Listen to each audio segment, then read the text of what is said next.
You really ought to know that not everyone with schizophrenia hears voices. In fact, some people don't hear voices at all, they see them. Imagine experiencing a hallucination not as a sound whispering in your ear, but as a pair of hands in your mind's eye, fingers spelling out words in American Sign Language, or lips moving silently in the darkness. Stick around to the end to find out how people born profoundly deaf experience hallucinations differently, why this reveals surprising truths about how the brain processes language, and how this knowledge could change the way we think about mental illness. Trust me, you won't look at your own inner monologue the same way again. For most people, the idea of schizophrenia conjures up the specter of auditory hallucinations. Disembodied voices speaking to them, whispering secrets, shouting commands, or commenting on their behavior. In popular culture, this hearing voices phenomenon is almost synonymous with the condition. It's not hard to see why. Hearing something that isn't there is deeply unsettling, and it's an experience shared by a large percentage of people diagnosed with schizophrenia. But the human brain is more versatile than we sometimes imagine. Our sensory experiences shape how our brains process information, including the chatter that might occur when mental illness disrupts that processing. That means people who have never had the ability to hear may not have auditory hallucinations in the traditional sense, because their brains never developed the circuitry to turn inner speech into sound. To understand why, let's take a step back and think about how language works. For people who grow up hearing, language is primarily auditory. They learn words by listening to parents and caregivers speak, and their brains create neural pathways linking the sounds of speech to concepts and emotions. When hearing people think, they often do so in something like an inner voice, a stream of silent speech that runs through their minds. People who grow up deaf, on the other hand, experience language visually. Many deaf children learn to communicate through sign languages like American Sign Language or British Sign Language, which use hand movements, facial expressions, and body posture to convey meaning. Some deaf people lip read, watching the shape of a person's mouth and matching it to words. Others receive cochlear implants or hearing aids, giving them partial access to sound, but their brains still rely heavily on visual cues. For someone whose primary language is visual, an inner voice isn't a voice at all. It's more like an inner signing. When they think to themselves, they see hands moving or lips forming shapes. Researchers have long wondered what happens when deaf individuals develop mental illnesses like schizophrenia. Do they hear voices? Do they experience hallucinations in other sensory modalities? Dr. Joanna Atkinson, a clinical psychologist and researcher at University College London who is herself deaf, set out to answer these questions. She and her colleagues recruited a group of deaf participants with schizophrenia who reported having hallucinations. These participants covered a wide range of hearing loss. Some had never heard sound, others had partial hearing, and a few had lost their hearing later in life. Rather than simply asking them, "Do you hear voices?" a question loaded with assumptions, the researchers presented the participants with dozens of cards describing various possible characteristics of their hallucinations. The cards covered everything from "voice sounds like a whisper" to "voice uses sign language" to "voice is in front of me." Participants sorted these cards based on their personal experiences.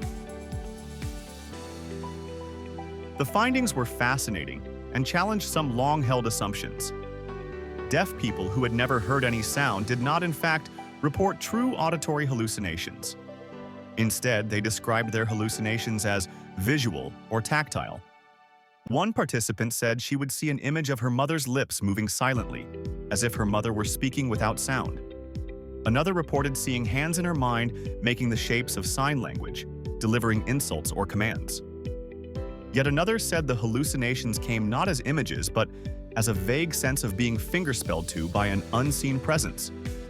They might feel a sense of pressure on their hands, as though someone were guiding them through signs they couldn't see. These experiences were vivid and intrusive, but they lacked the auditory quality that hearing people often describe. They were like silent movies playing in the mind, sometimes accompanied by an overwhelming sense of meaning without any sound at all. Participants who had some residual hearing or had lost their hearing later in life reported a mix of experiences. Some heard muffled sounds, muttering, or a distant whisper that they couldn't quite make out. Others experienced their hallucinations in both sound and sign, as if their internal tormentor were bilingual, sometimes speaking, sometimes signing. For these individuals, the voice's identity mattered. If the hallucinated presence was a hearing parent who communicated with speech, the hallucination came as a mouth moving. If the hallucinated presence was a friend from the deaf community, the hallucination came as hand signing. Still others who had grown up without any formal language because they had been isolated from deaf peers and didn't learn sign or spoken language until later, experienced hallucinations that were less linguistically organized. They described a sense of being criticized or mocked, but without clear words, sound, or sign. Instead, they felt strong emotions and vague, hostile facial expressions hovering in their mind's eye. These cases hint at how crucial early language acquisition is for the development of structured inner speech and, by extension, structured hallucinations, ER. Researchers also found that the loudness of a hallucination meant something different to deaf participants. In spoken languages, loudness refers to volume. But for deaf signers, loud might describe the intensity of the hallucination, how intrusive it feels, how hard it is to ignore, rather than any auditory quality. A hallucination could be shouting by signing aggressively or standing too close in the mind's space.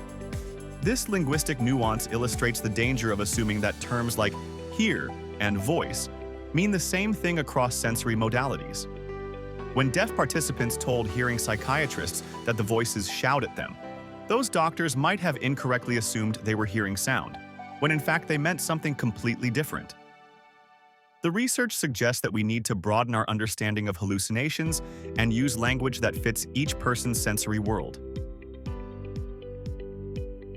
Before we go further, here are 5 things you should know about hallucinations in deaf people with schizophrenia.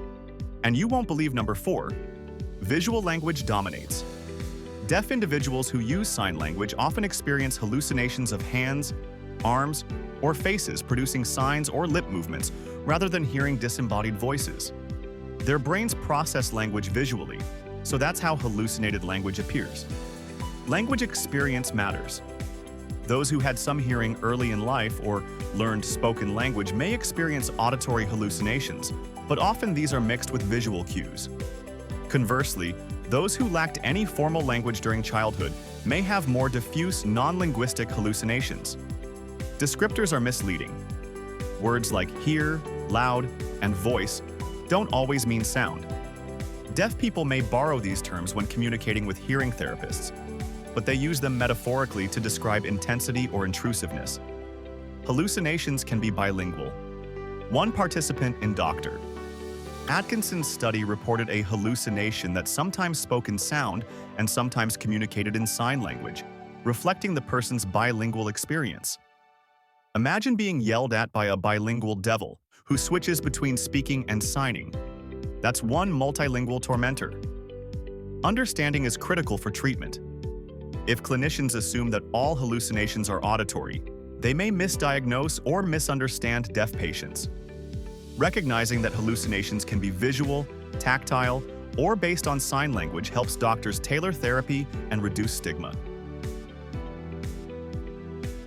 The phenomenon of silent hallucinations highlights the brain's incredible plasticity. Neural pathways adapt to process language in whichever sensory modality is available. When you are born deaf, your auditory cortex doesn't just sit idle, it repurposes itself to process visual language. Neuroimaging studies show that when deaf signers watch the sign language, the same areas of the brain light up that activate when hearing people listen to speech.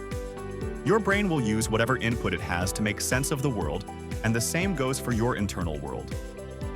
When a hallucination arises, your brain may generate it using the sensory systems it knows best. For a hearing person, that might be an inner voice or an external sounding phantom. For a deaf person, it might be an inner pair of hands or lips. There are broader implications too. Understanding the diversity of hallucinations can destigmatize experiences that many people find frightening. Hearing voices or seeing hands doesn't automatically mean someone is dangerous or violent. For deaf individuals, experiencing a hallucination in sign language may feel just as intrusive and upsetting as an auditory hallucination does for a hearing person. But if clinicians fail to understand the nature of the hallucination, they might dismiss or misinterpret the symptom. Appreciating this nuance can improve mental health care for deaf communities, who are often underserved and misunderstood in clinical settings. It also invites us to question our assumptions about how the mind works. Are our inner dialogues truly verbal, or could they be visual, tactile, or something else entirely? How do our senses shape our thoughts? Let's lighten things up for a moment with a bit of humor. Picture this. A deaf person with schizophrenia goes to see a therapist. The therapist asks, "Do the voices ever tell you to do things?" The person replies, "No, but the hands won't stop nagging me about doing the dishes." Or another, "When your hallucination keeps signing at you but you haven't learned enough vocabulary, do you ask it to slow down or just nod politely?" Jokes aside, the experiences of deaf people with hallucinations are serious and deserve compassion. Humor can help us discuss difficult topics, but we should always remember that behind each anecdote is a person living with a complex condition. It's also worth noting that hallucinations aren't the only symptom of schizophrenia. Many people with the disorder experience delusions, disorganized thinking, or emotional blunting. Deaf individuals can experience all of these as well. Visual or tactile hallucinations are just one facet. Some deaf people with psychosis might feel someone touching them when no one is there, or see vivid patterns of light, or experience gusts of wind on their skin. These multi-sensory hallucinations remind us that the brain's sensory networks are intertwined, and when they misfire, they can produce unusual combinations of sensations. Understanding the full range of symptoms helps clinicians provide appropriate support and help society reduce prejudice. Now I'd like to hear from you. When you think to yourself, do you hear a voice, see words or images, or maybe feel sensations? Have you ever considered how your inner monologue would change if you learned a sign language? And if you have experience with mental health challenges, do you find that people misunderstand your descriptions because they assume everyone's experiences match their own? Drop a comment below and share your thoughts. We're curious to know how our diverse experiences shape our understanding of the mind. Remember, there's no such thing as a silly question or a strange experience. The more we talk about these topics, the more we learn and the kinder we become. Let's end with another lighthearted note.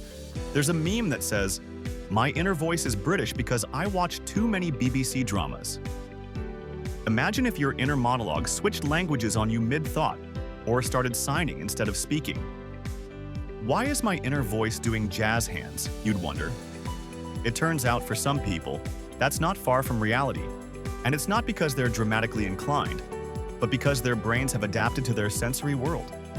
Our minds are weird, wonderful places, and sometimes they throw curveballs that even neuroscientists can't fully explain.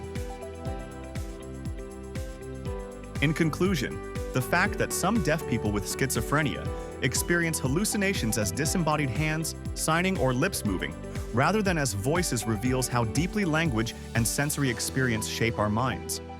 It challenges the assumption that hallucinations are inherently auditory and shows that our brains build internal experiences using whatever tools they have. These insights come from careful research and from listening, or perhaps watching, the accounts of deaf individuals themselves. By expanding our understanding of hallucinations, we not only provide better care for the deaf community, but also gain a richer picture of how all human brains work. So next time someone says, "I hear voices," remember that there's a world of possibility behind those words. Thanks so much for watching. Your support means the world. If you could drop a like and subscribe, that would really help the channel. Have an outstanding day,